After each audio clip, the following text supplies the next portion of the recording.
And issues in India में हम एक कदम और आगे बढ़ते हैं। सोशल अनरेस्ट एंड एजिटेशंस में हम आज अपने इस अभियान को आगे बढ़ा रहे हैं और हम youth agitations and social movements के बारे में पढ़ रहे हैं। हमने सभी बिंदुओं पर पिछले लेक्चर में बात की कि सोशल मूवमेंट एजिटेशन से अलग क्यों होता है, एजिटेशन के क्या क्या ग्राउंड्स होते हैं, किस मैनर में एक्सप्रेस होता है, हमने डिस्कस कर लिया। चलिए आगे बढ़ते हैं, चीज़ों को समझते हैं। हम यूथ एजिटेशन के टाइप्स उनको समझेंगे, हम समझेंगे कि कौन कौन से यूथ रिसेप्टिव होते हैं एजिटेशन के लिए, इन चीज़ों को समझेंगे और इसी के वाया प्रोसीड करेंगे। हमने यहाँ पर लिखा है कि youth agitation is the behaviour of the youth whose goal is neither injury to a person nor destruction of public property but social protest.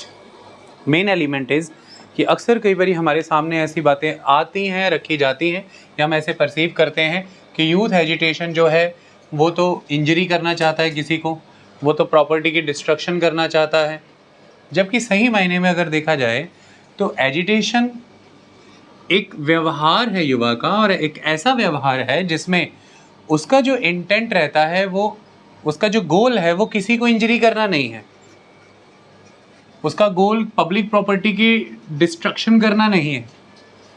Youth agitation का सिंपल पर्पस है, वो एक तरह का सोशल प्रोटेस्ट है, लेकिन इंजरी हो जाती है और डिस्ट्रक्शन भी हो जाती है। वो क्या है फिर? अगर एजिटेशन युवा का एक ऐसा व्यवहार है जो कि एक तरह से उसका सोशल एक प्रोटेस्ट है, जिसमें कोई इंजरी करना उसका गोल नहीं है, किसी पर्सन को किसी तरह से पब्लिक प्रॉपर्टी को डिस्ट्रक्शन करना उसका कोई गोल नहीं है, एक सोशल प्रोटेस्ट है, फिर भी हो जाती है, तो वो क्या है? यहीं पर फ़र्क है, आपको समझना है वो क्या है। It is neither the result of innate destructive drive nor it is an inborn reaction to frustrations. क्या कहने का मतलब यह है कि देखिए, जो यूथ एजिटेशंस होती हैं वो कोई एक ऐसी उनकी मौलिक या उनकी पंजाबी जी कहते जमांदरू या उनकी कोई एक ऐसी आत्मनिहित कोई एक ऐसा सिस्टम नहीं है, विचार नहीं है कि उन्होंने डिस्ट्रॉय ही करना है चीज़ों को। मतलब यूथ एजिटेशन में नेचुरली ही ऐसा कुछ नहीं होता है कि वो डिस्ट्रक्शन के मोटिव से ही ड्रिवन होता है, ऐसा नहीं है। डिस्ट्रॉय करना ही कोई उनका नेचुरल एलिमेंट नहीं है यूथ एजिटेशन का। और ना ही यूथ एजिटेशन कुछ ऐसा है कि जैसा किसी भी व्यक्ति को अगर कभी फ्रस्ट्रेशन मान लीजिए दिखी, तो ये कोई भी तरह की फ्रस्ट्रेशन को देख के आपका जो एक स्वाभाविक सा रिएक्शन आना है, ये वो भी नहीं होता है। मान लीजिए दुकान पर कोई आदमी बैठा है, वो अपने वर्कर से फ्रस्ट्रेटेड है, तो उसका एक रिएक्शन है उसके प्रति। मान लीजिए फैक्ट्री ओनर का अपने वर्कर के प्रति कोई फ्रस्ट्रेशन है, तो उस फ्रस्ट्रेशन के प्रति उनका रिएक्शन है।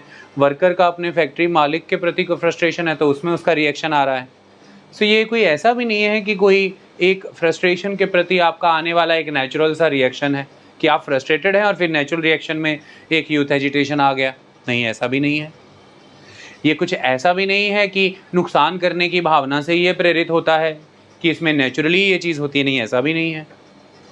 ये एक बहुत ही लर्न्ड बिहेवियर होता है, जिसे इनकलकेट किया जाता है, जिसे डेवलप किया जाता है। It is a well thought of learned behaviour.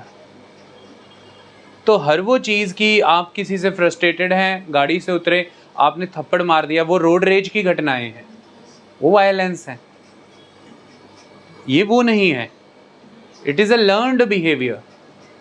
ये वेल आर्टिकुलेटेड होता है, वेल थॉट ऑफ होता है, वेल कंसिडर्ड होता है और बहुत सारी बातों की समीक्षा पर खड़ा होता है, इवैल्यूएशन पर।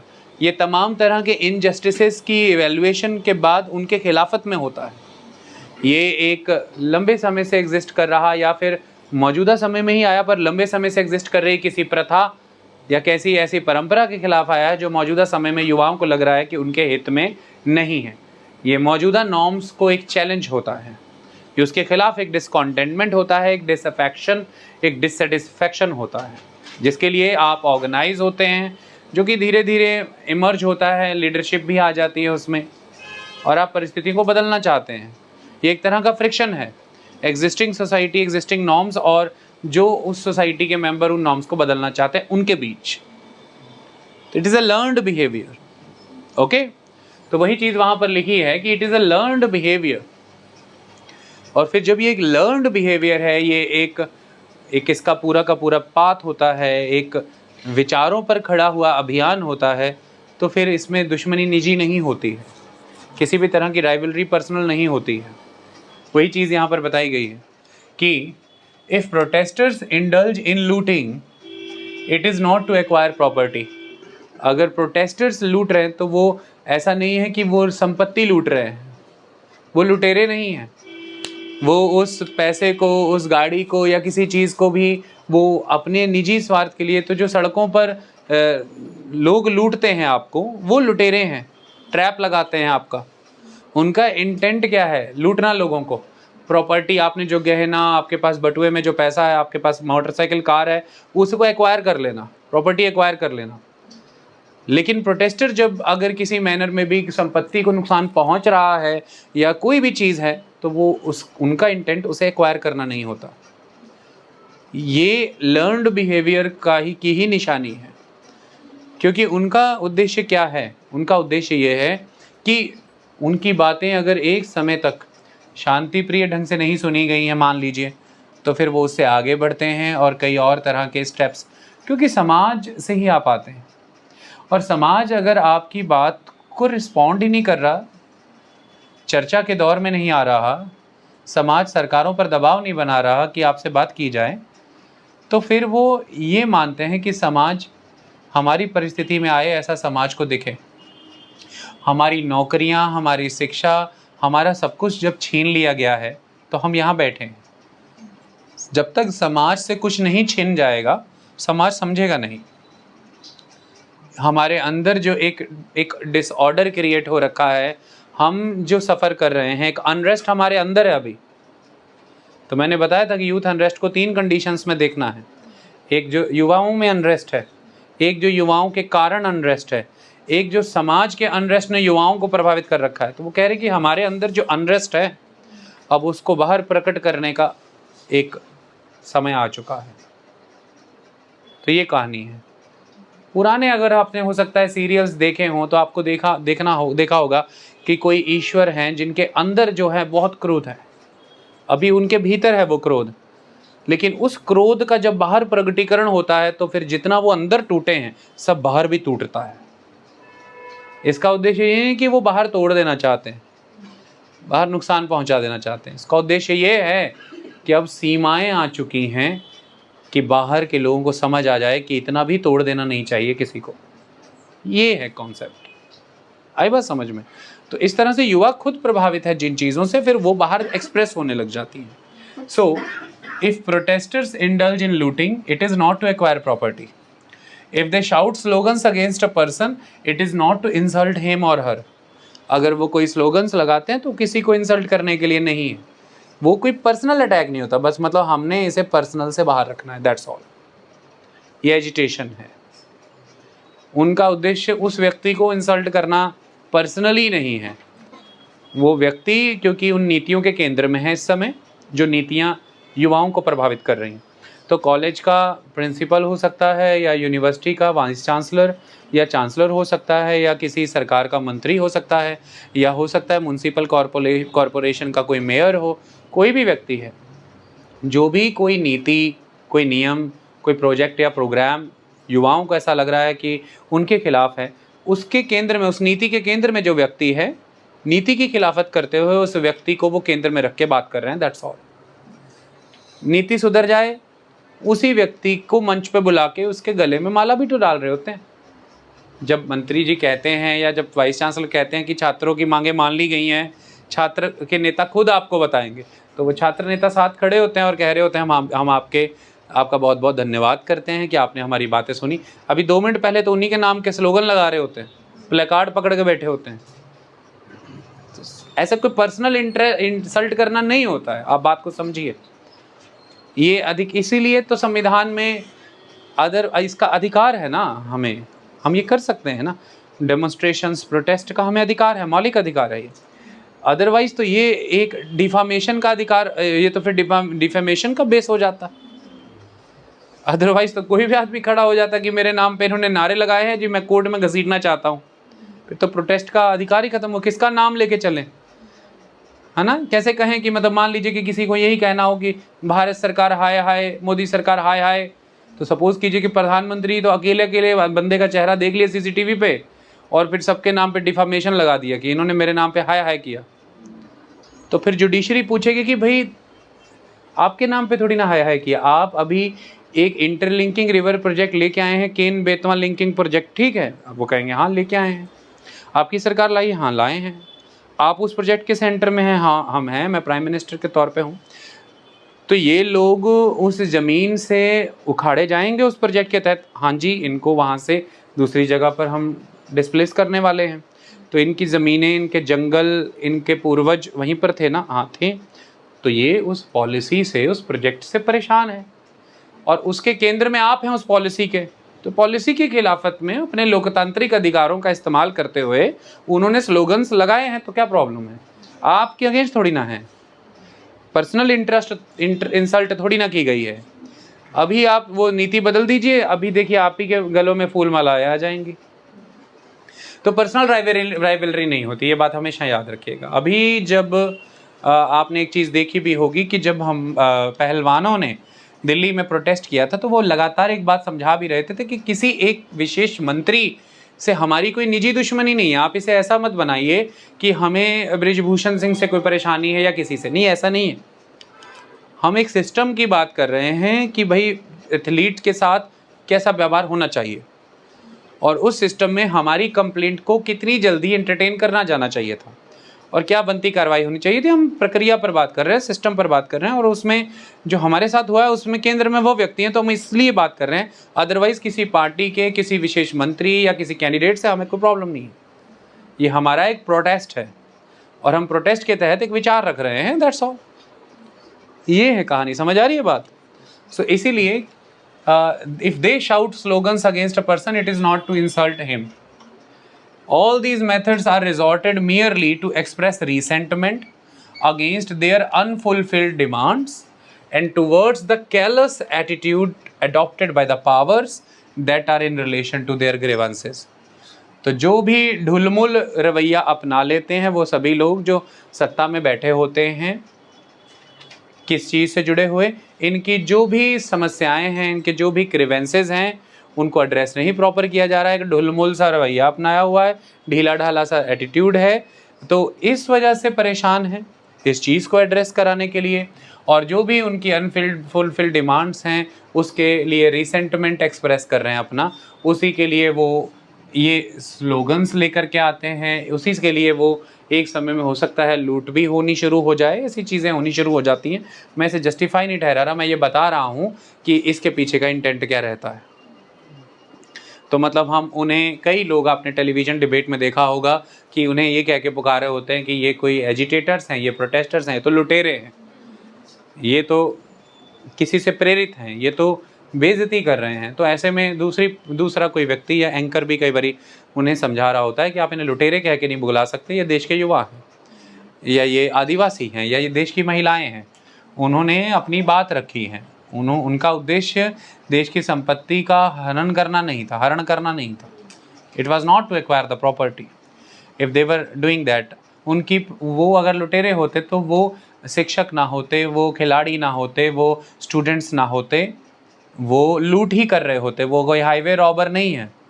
अगर वो ये करने पर मजबूर हैं आज कि वो शिक्षक कॉलेज छोड़ के यहाँ बैठा है, युवा अपना कॉलेज छोड़ के यहाँ बैठा है, खिलाड़ी मैदान छोड़ के यहाँ बैठा है, वर्कर फैक्ट्री छोड़ के बैठा है, तो उनके प्रोफेशंस तो वो हैं, है ना, दे आर प्रोफेशनल्स। अगर वो ये कर रहे हैं तो उसका कारण कुछ है, हमें उस पर ध्यान देना चाहिए।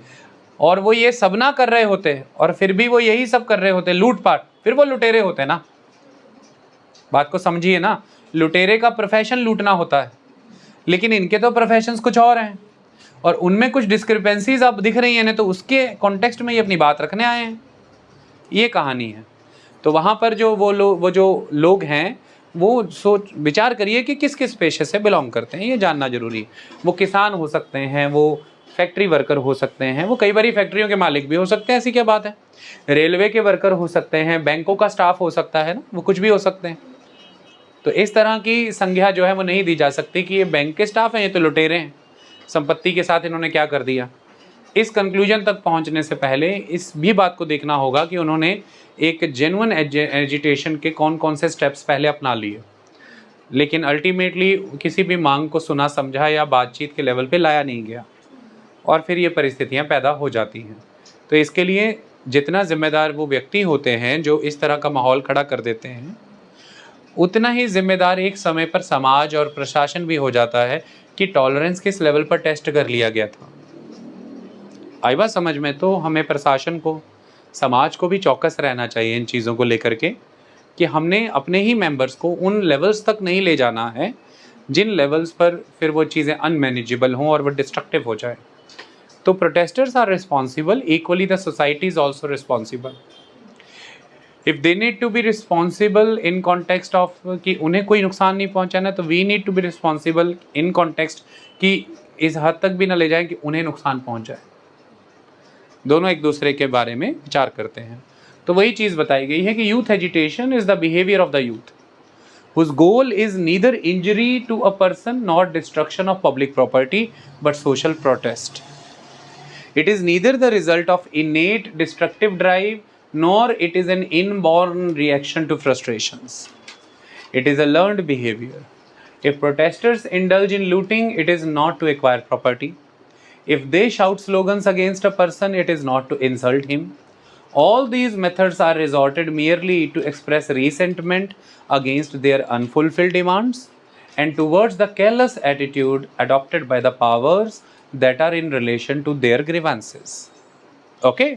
ये चीज़ यहाँ पर समझाई गई है। चलिए अब हम कुछ टाइप ऑफ यूथ एजिटेशन के बारे में समझते हैं। जैसे सबसे पहले परसुएसिव एजिटेशन है। अब परसुएड कर रहे हैं सामने वाले को, कौन? द अथॉरिटी, द पावर, उसे परसुएड करने की कोशिश कर रहे हैं कि समझ जाए। आप अपनी बात समझाने की बात कर रहे हैं और समझा के उसे सहमत कराना चाह रहे हैं अपनी बात से। ये परसुएशन होता है। जैसे कि आप किसी को समझाएं और समझाएं, कन्विंस करें, सहमत करें। सहमति बनाना माने परसुएशन। ओके? दबाव नहीं बना रहे। दबाव इन द सेंस कि आप दबाव में सामने वाले से हामी नहीं बनवा रहे। वो प्रताड़ना का तरीका हो सकता है, वो ज़बरदस्ती का तरीका है, वो कोएर्सिव हो जाता है। ये परसुएसिव है। और गांधी जी अधिकतर आप देखेंगे एक तो परसुएसिव तरीका अपनाया करते थे, और उनके परसुएसिव तरीके में एक ज़बरदस्त चीज़ ये होती थी कि वो प्रताड़ना स्वयं को देते थे।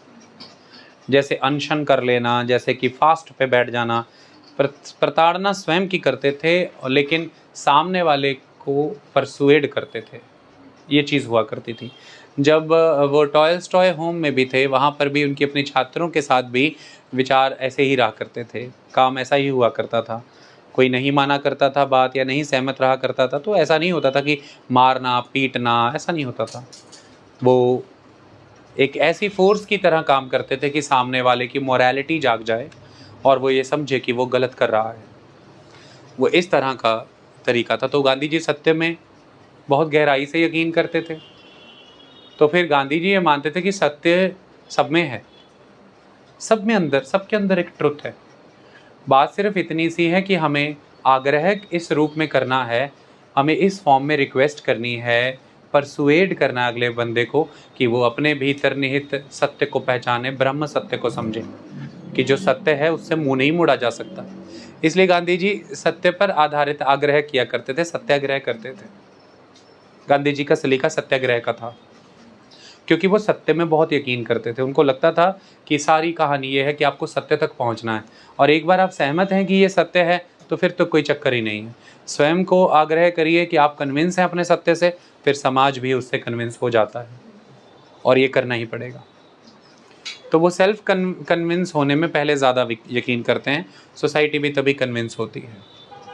ओके, तो ये कॉन्सेप्ट है। तो परसुएसिव एजिटेशन क्या होता है कि in this agitation youth attempts to change the attitude of the powers by discussing their problems. तो वो जो सत्ता में लोग बैठे हैं उनका एटीट्यूड बदलने की कोशिश करते हैं, उनसे अपनी समस्याएं चर्चा करते हैं कि ये देखिए हमारे ये प्रॉब्लम्स है। कई तरह के मुद्दे हो सकते हैं, ट्रिवियल इश्यूज़, छोटे छोटे इश्यूज़ हो सकते हैं, जैसे कि फीस घटाने बढ़ाने का मुद्दा हो सकता है, कम करने का मुद्दा हो सकता है, जैसे कि एग्ज़ाम्स की डेट आगे पीछे करने का मुद्दा हो सकता है, या फिर इसमें बड़े लेवल के मुद्दे भी हो सकते हैं, जैसे कि कॉलेज की किसी बॉडी या कमेटी में छात्रों को जगह देने का मुद्दा हो सकता है। ये सारे मुद्दे हो सकते हैं। आप परसुएड कर रहे हैं कॉलेज कमेटी को या किसी को भी कि वो आपकी समस्याओं को समझें। सो प्रोटेस्ट डेमोन्स्ट्रेट, इसके तहत क्या क्या करेंगे आप? अपना जो आपका जो प्रोटेस्ट है उसे डेमोन्स्ट्रेट करेंगे। सो प्रोटेस्ट डेमोन्स्ट्रेशंस हो जाएंगे, that you are protesting this and this, आप उसे प्रोटेस्ट कर रहे हैं, है कि नहीं? प्रोटेस्ट क्या होता है कि देखिए, कोई भी चीज़ जो है, कोई भी पॉलिसी प्रोग्राम या कुछ भी लेकर के आया गया है आपके सामने, आप उसकी वैलिडिटी, उसकी एप्लीकेबिलिटी की रेलेवेंस, उसके इम्पैक्ट, हर चीज़ को, हर एक वो व्यक्ति जो उससे प्रभावित होने वाला है, उस पर क्या असर होने वाला है, उसके डिटेल्ड एनालिसिस करते हैं। You are pro testing the thing, that is the protest, that is all. Okay, so और आप अपने उस प्रोटेस्ट का डेमोन्स्ट्रेशन कर रहे हैं। डेमो करने का तो अधिकार है ना हमें, डेमोन्स्ट्रेशन का तो अधिकार है, आप कर सकते हैं, प्रगटीकरण है। तो ज़्यादातर परसुएसिव तरीकों में प्रोटेस्ट डेमोन्स्ट्रेशंस होती हैं, शाउटिंग ऑफ स्लोगन्स होते हैं, हाय हाय हाय हाय, आप देखेंगे करते हैं सड़कों पर खड़े होकर। Persuading the power holders for meeting, माहौल बनाया जाता है कि पावर है जिनके पास, वो मीटिंग रखे हमारे साथ, तो अक्सर कोशिश करते हैं। तो अगर आप देखेंगे कि तो यूथ प्रोटेस्ट जो हमारे देश में किसान आंदोलन चला, लंबा समय तक चला, उस दौरान लगातार जो उसकी अगुवाई कर रहे थे किसान नेता, वो बार बार ये कह रहे थे कि अभी तक सरकार ने हमें बातचीत के लिए नहीं बुलाया, हम ये चाहते हैं कि सरकार हमें बातचीत के लिए बुला ले, हमसे बात तो सरकार को करनी ही पड़ेगी। तो वो ये कहते थे, और वो बार बार ये भी कहते थे कि सरकार के उन पदों पर बैठे व्यक्तियों से हम बात करना चाहते हैं, अभी तक उन्होंने नहीं बुलाया है, पर अधिकारियों ने बुलाया है। हम मंत्रियों से बात करना चाहते हैं, उन्होंने नहीं बुलाया। तो वो इसलिए एक तरह से वो परसुएड कर रहे थे गवर्नमेंट को कि गवर्नमेंट इनके साथ मीटिंग ऑर्गेनाइज करे। राकेश टिकैत जो थे वो लगातार यही कहते पाए जाते थे कि सरकार आप देख लीजिए कितनी घमंडी है, सरकार पर देखिए कोई असर नहीं है, सरकार अपने पूरे एरोगेंस में है, सरकार हमसे मिलने क्यों नहीं आती या हमें मिलने के लिए क्यों नहीं बुलाती। तो वो ये कहते रहते थे। तो जो कॉलेज लेवल पर भी आपकी जो यूथ होते हैं उनकी कोशिश होती है कि कॉलेज की जो कमेटी है हमें मिलने बुलाए, प्रिंसिपल मिलने बुलाए, वाइस चांसलर यूनिवर्सिटी का मिलने बुलाए तो हम मिलने जाएं तो बात हो। तो ज़्यादातर प्रशासन पर या फिर जो भी अधिकारी वर्ग है या जो भी नेता सत्ता में हैं उन पर इस तरह से उन्हें विवश करना कि वो मीटिंग के लिए बुलाए। ओके, तो प्रोटेस्ट को डेमोन्स्ट्रेट करना, डेमोन्स्ट्रेशंस करना, स्लोगन्स को शाउट करना, धरना प्रदर्शन करना, घेराव करना, ये सारी चीज़ें इसमें आती हैं। आपका उद्देश्य यही रहता है कि आपकी बात को सुना समझा जाए और सहमति जता करके उस वैसा कोई रास्ता निकाला जाए, ये चीज़ें रहती हैं। द एंगर एंड इनजस्टिस, अब अल्टीमेटली होता क्या है, ये जो परसुएसिव एटीट्यूड आप जब अपनाते हैं, ये एजिटेशन होता है, तो क्या होता है कि आपका जो भी गुस्सा है, जो भी एंगर है यूथ का या स्टूडेंट का, और जो भी आपको लग रहा है आपके साथ अन्याय हुआ है, वो सारा एंगर और इनजस्टिस जो है वो यूटिलाइज हो जाता है शांतिमय ढंग से, पीसफुल मैनर में। किस चीज़ के लिए? To arouse and mobilize popular support. आप अपने कॉज के साथ ज़्यादा से ज़्यादा लोगों को जोड़ लेते हैं। तो देखिए, ना तो किसी तरह से इंसर्जेंसी में गए आप, ना कोई वायलेंट एक्ट हुआ, ना टेररिज्म में गए आप, ना मिलिटेंसी में बदले आप, ऐसा कुछ भी नहीं हुआ। इनफैक्ट संविधान ने इसकी जगह इसलिए दी है पीसफुल एजिटेशंस और प्रोटेस्ट की कि ये तो होगा ही कि जब डेमोक्रेसी में हम रहते हैं तो डाइवर्सिटी ऑफ ओपिनियंस तो होंगे ही। तो जब भी डाइवर्सिटी ऑफ ओपिनियन होंगे, इतने भिन्न भिन्न विचार इस क्लास में ही हैं। अभी हमने दिवाली पे छुट्टी को लेकर के वोटिंग कराई तो सबके कितने भिन्न भिन्न विचार थे। तो ऐसे में conflicts are always bound to happen. लोकतंत्र में कन्फ्लिक्ट्स तो होंगे ही, डिसेंट तो रहेगा ही हमेशा। उस डिसेंट को हमने स्पेस देना है संविधान के माध्यम से, उस कन्फ्लिक्ट ऑफ ओपिनियन को हमने जगह देनी है। ये तो लोकतंत्र को शोधन और बेहतर करने जैसा होता है, क्योंकि डेमोक्रेसी तो डेमोक्रेसिया है, मतलब कि जनता का राज है। ऐसे में एक व्यक्ति या एक संगठन ने अगर कोई नीति या नियम बना भी लिया है तो प्रोटेस्ट और डेमोन्स्ट्रेशन तो एक जरिया है जिसमें कि फिर उस नीति या नियम में सारे शामिल हो जाएंगे। तो उनके विचार को सुन के जो भी लेजिटिमेट विचार हैं या जो रेलिवेंट विचार हैं, जेन्युइन विचार हैं, वो शामिल करके तो लोकतंत्र और रिच और बेहतर ही होगा। तो इसलिए हम आज दिन तक ये मानते हैं ना कि यूथ मूवमेंट्स या यूथ एजिटेशंस या सोशल मूवमेंट या सोशल एजिटेशन जिन्हें आप कहते हैं, वो एडमिनिस्ट्रेशन को बेहतर ही करवाते हैं, वो समाज को प्रोग्रेसिव बनाते हैं, सोसाइटी में प्रोग्रेसिव ट्रांसफॉर्मेशंस लेकर के आते हैं, वो डेमोक्रेसी को और ज़्यादा स्ट्रेंथन करते हैं। यही सब होता है। क्यों होता है? क्योंकि आप विविध विचारों को जगह देते हैं। इसी विचारधारा को समझते हुए हमारे संविधान निर्माताओं ने, कॉन्स्टिट्यूशन मेकर्स ने इन चीज़ों को कॉन्स्टिट्यूशन में रखा है, क्योंकि ये एक बेहतरीन आउटलेट है। लोगों के भीतर जो गुस्सा है, उनके साथ हो रहे अन्याय को देखते हुए वो गुस्से को एक आउटलेट मिल जाता है, वो शांति प्रिय ढंग से यहाँ से निकल जाता है। मैं आपको बता देना चाहता हूँ कि ऐसा कोई अरेंजमेंट अंग्रेज़ों के समय में नहीं था और इसकी भारी कीमत अंग्रेज़ों को देनी पड़ी। और वो भारी कीमत ये थी कि क्योंकि शासन और सत्ता ने प्रजा के साथ ऐसा कोई संपर्क ही नहीं बनाया था कि प्रजा अपना रिसेंटमेंट या अपना एंगर या इनजस्टिस जो उनके साथ हो रहा है उसे शासन के साथ शेयर कर सकें, समय रहते शासन उसे समझ सकें। तो नतीजा फिर निकला 1857 का रिवॉल्ट हो गया और उसने अंग्रेज़ों को हिला दिया पूरा।